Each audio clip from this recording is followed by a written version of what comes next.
வணக்கம். கீதா பேசுகிறேன். இன்னைக்கு கோளறு பதிகத்தில் 8வது பாடல் பார்க்க போகலாம்.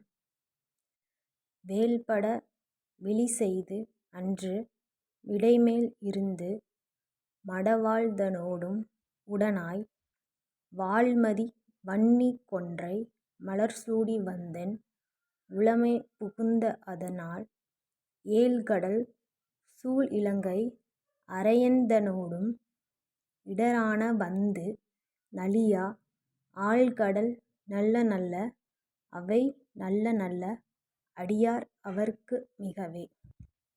இப்போ இந்த பாடலோட பொருள் பார்க்கலாம்.